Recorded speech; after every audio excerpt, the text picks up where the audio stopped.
Welcome to Shammer's News TV. Home of entertainment and politics update. Welcome back, everyone, and thank you so much for stopping by. So, my people, that this particular video, which I would love you guys to watch from Sowore. So yesterday, the End Bad Governance ended yesterday, and a lot of people are now asking if that a protest was a successful one or not. But according to Sowore, he said that it was a huge successful because it has awakened the conscience of Nigerians, and also it rattled the Nigeria government and politicians. And also, what is the next line of action after this protest? Which Sowore announced the new date of another protest. But if you ask me, like, announcing the new date of another protest, I don't think it's necessary, honestly, because the kind of hunger Nigerians are passing through, you don't need to announce the date of protest. Nigeria, they will definitely come out naturally because hunger no be anybody's mate. And for those people that condemn and still condemning this protest, saying that it was waste of time, it was not a waste of time, yes, my people, because for me, this protest really yield a positive result. Yes, my people, because there's no way you can beat a child and expect that child not to cry. It's not possible. So if you don't want to encourage those people that went out there to protest, please can you just keep your mouth shut? Yes. Kudos to everyone that went out there to protest. May Almighty God continue to bless you guys and also protect you guys. So my people, let me allow you guys so that you can listen to what a Sowore said in this particular interview. Thank you for having me. Thank you very much, Mr. Sowore. Mr. Sowore, first off, let's ask you an evaluation of the past 9 days, today the 10th day. What's your view on the direction the protest has gone so far?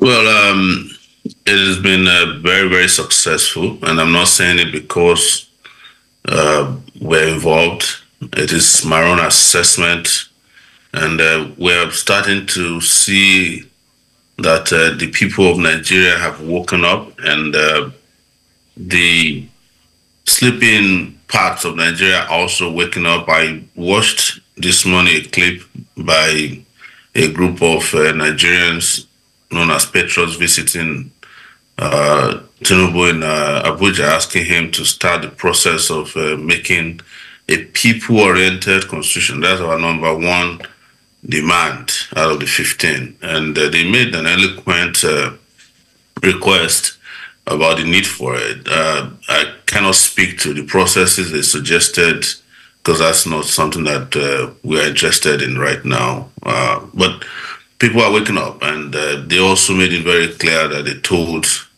Tinubu and his security agents not to kill people who are legitimately asking for their rights.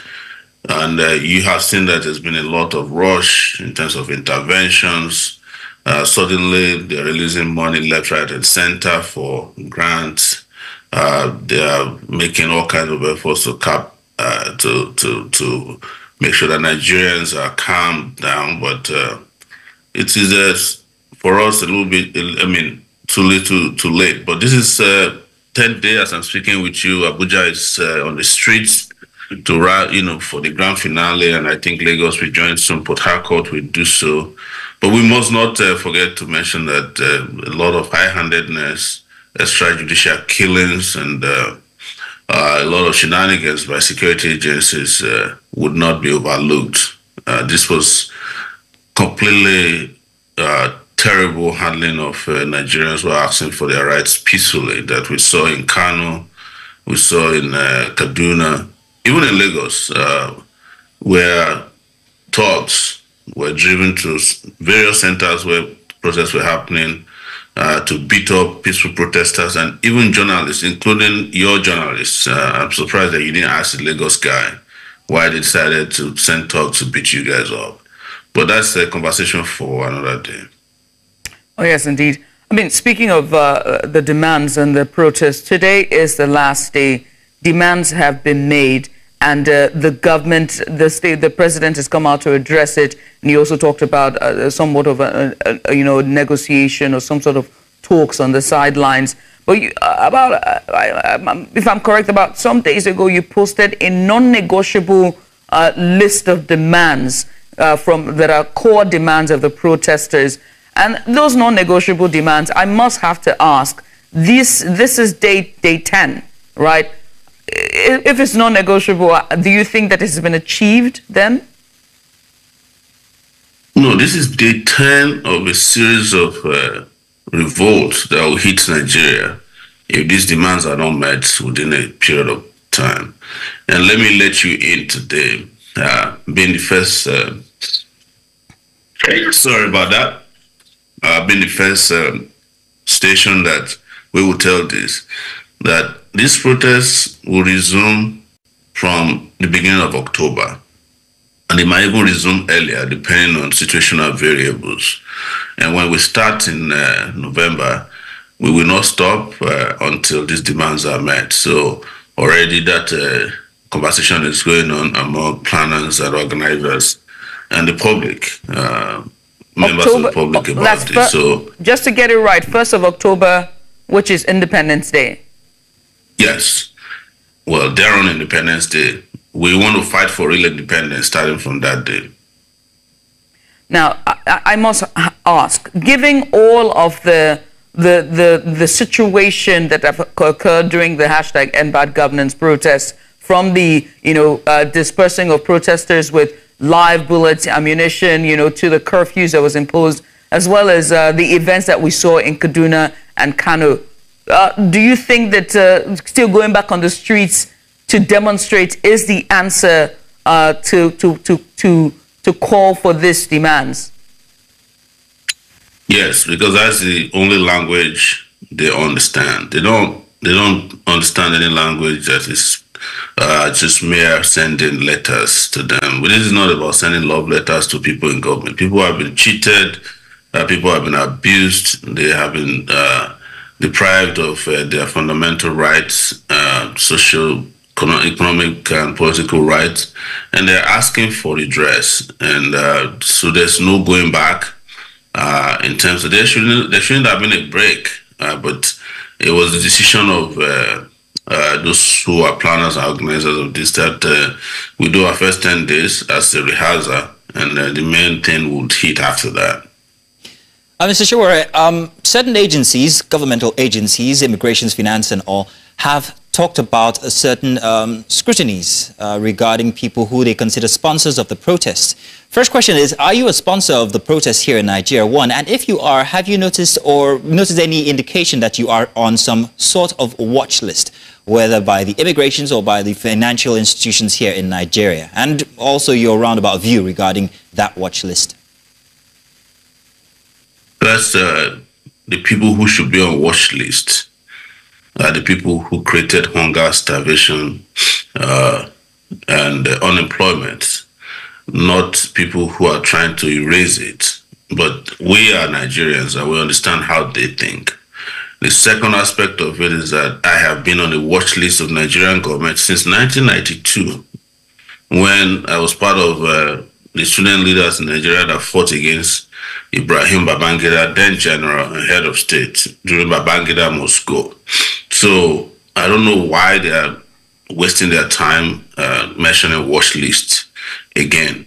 The third aspect of it, yes, we have our organization, the Take It Back Movement's account at UBA was frozen, and it still remains frozen as we speak. And when they reached out to us, they claimed that they can't find the documents we used in opening the account, which is ridiculous because there's no way you can open an account without documentation.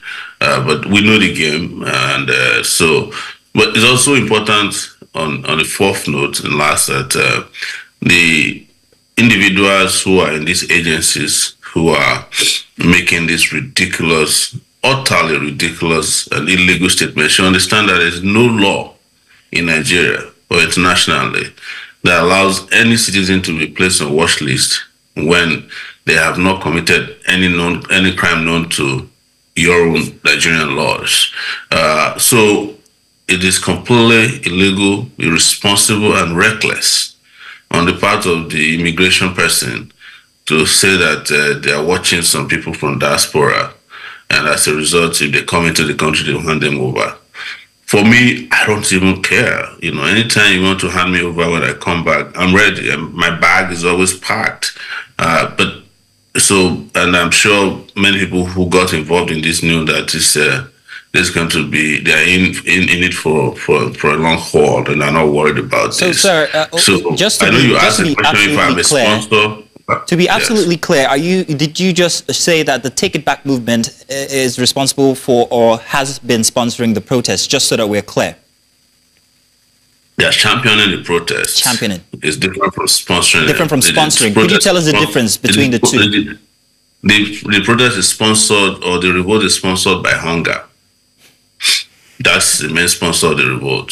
Mr. Sowore, I have to ask you, right? The truth of the matter is that protests are fundamental human rights for voices to be heard and for dissent, whether or not, especially in a democracy like ours, you know. But we have seen in situations, or rather we've seen in past cases, for example, the Arab uprising, where we saw a spring uprising, where we saw different protests that set the stage for geopolitics, and it to be when intervention did come in, and then we saw other countries now take full ground, and then these countries are finding it a bit of a slow starts to somewhat of a normalcy with their governance. And I have to ask you, if you are asking for this protest, are you ready, giving all that we've seen with Kaduna and Kano, with the waving of foreign flags? What are you doing, and what are the organizers and the sponsors doing, and the people at the forefront, to make sure that this protest doesn't set the stage for geopolitics and intervention of other, foreign entities? There's no foreign entity here, and you must understand the context in which people are waving flags. All right, they are waving flags that they said was from Russia, and some of them have explained clearly and qualitatively that they don't feel like Nigeria supports their aspirations. So they are using that to spite the bad governance that has become Nigeria's situation. We also suspected, and we have made it clear, that this might be the handiwork of fifth columnists, because we've seen the military trying to make some moves. They're going to barricades, acting nice, and we condemned immediately that we don't support military rule. So no military should come and hide under this protest and take over power. And you realize that since we made that statement, the military guys and the flag wavers have also kind of tucked themselves back in. But there's no crime in waving any kind of flag. No crime in waving Russian flag, Palestinian flag in Nigeria. There's no law that says you can't put up a flag of another country during protests. That's why they call it protest. It's sometimes you use it to object to your own socio-political objective conditions, and say to this, that's why they call it protest. And on the day of protest, people do things that they don't do on normal days. So don't let us make any big deal about waving Russian flags. But we have condemned those who are calling for military takeover. We don't want the military. The military in Nigeria is worse. Worse than the military anywhere. I've experienced military rule before, up to 1999. I've lived in Abuja for 5 years, and I saw the senior military officers. They are as corrupt as their civilian counterparts. They are the ones who rig elections. They are the ones who abuse you. They are the ones who went and shot innocent protesters at Lekki toll gate. So don't even pray for or wish upon yourself military rule. And bad governors also include those guys in the military and the security forces, and we want to put an end to all of that. So you have condemned those calling for military rule, however, not the waving of the Russian flag. However, there are laws that say that this is treasonous. However, my focus now would be the loss of lives. Before you proceed, tell me which law says it's treasonous. Because I may not be a lawyer, but I frequent law courts a lot in Nigeria. Yes, sir, can you tell me which section? By the sovereignty of any country, it is treasonous, actually. And also note that they burned the Nigerian flag. You can't make a pronouncement on TV, on national TV, or people watch internationally. Mr. What is Sowore, treasonous about waving the flag of another country during protests? Tell me. Because I've faced treason charges before, so I know a bit about treason or treasonable felony. We will make that the focus, sir. But I have one question regarding the loss of lives that have happened during the protest. We've had 21 people who have lost their lives. There was a procession yesterday inside of Lagos from Ojota all the way to Alausa, although they didn't get there. However, You've also talked about the fact that this would be a series. There would be a series of these actions, these protests that will continue. You've mentioned October 1st as one of those dates. What would you say to the loss of lives, and what reorganization would you make as a proponent of the protest so that there is not a reoccurrence of loss of lives? The protesters and the organizers are not the ones killing protesters. It is the government. We've recorded so far almost 40 people killed by the police. Some of them at, execution style. The army killed somebody in Zaria, and we've seen even police kill themselves. There's an immigration officer in Maiduguri who barricaded himself in an attempt to prevent protests and shot himself 3 times and died. So this is part of the problem we have. We have a lot of unprofessional persons that are handling little weapons. But that is why you saw that the protesters in Lagos yesterday also called for the removal of the IG, whose tenure expires, by the way, on September 4. I am also in support of that call that he should be removed. I'm in support of the call that the Commissioner of Police in Abuja be removed, and also that the Minister of FCT, Wike Nayeson, be removed as well. These are some of the 3 people that have escalated the protest more. And the army was trying to inject itself, as we were discussing earlier. You saw the Chief of Army Staff asking media not to cover the protest, and then later on threatening that they'll get involved. We have responded appropriately that the military has no business getting involved. And I believe that so far they have conducted themselves in ways that respect this view. We don't know what they will do next, but we know what we will do next, which is to reorganize ourselves and hit the streets bigger and harder. For the next batch of protests starting from August 1st, October 1st, I beg your pardon, would it be another 10-day protest, or would it be just a continual thing until the demands are met in its entirety? I think we're going to go back and discuss with organizers and after today. But let's give kudos to all the organizers, very brave men and women across the country who have carried on for these 10 solid days without wavering. And we asking the authorities to release anybody that might have been arrested, whether in Kano, we have about 1,000 of them, in Yobe, and to leave the curfew they illegally imposed in Plateau. So we are going to reorganize and meet again and decide how we want to do it. But I think the general sentiment is that it should be a rolling protest, especially between October 1 till October 20th, which should be the annual anniversary of the Lekki Toll Gate killings. So, but this decision is not for me alone to make. I'm just expressing to you sentiments of some of the planners that we've been talking at the back end. Mr. Sowore, I have to ask, will you be available? Would you be on ground to join the protesters at the forefront? You know, when we had this conversation the first time, I told you that first the protest will happen, which most of you did not believe. Second, I told you I would participate fully, which some of you thought was my own way of saying or being semantic. It wasn't. I have participated fully in this protest in ways that most of you couldn't have imagined. The world has moved past where you live or where you stay to do protest. Or what is important, and which we have proven, is that everybody that committed to making this protest a success did their best from wherever they are. So if I'm going to participate physically, which is what you're asking, you will see me, and I'm sure that will happen one of these days soon.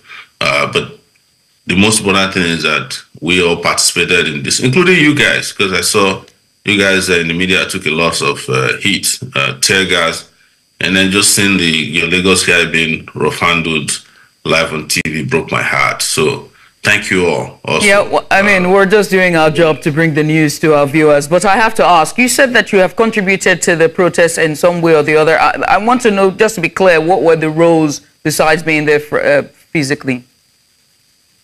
Well, you know, when the protest happens on this scale, there's a lot of departments making things happen. So should I disclose to you exactly what I was doing? That will be for another interview in the future. Welcome to Shamras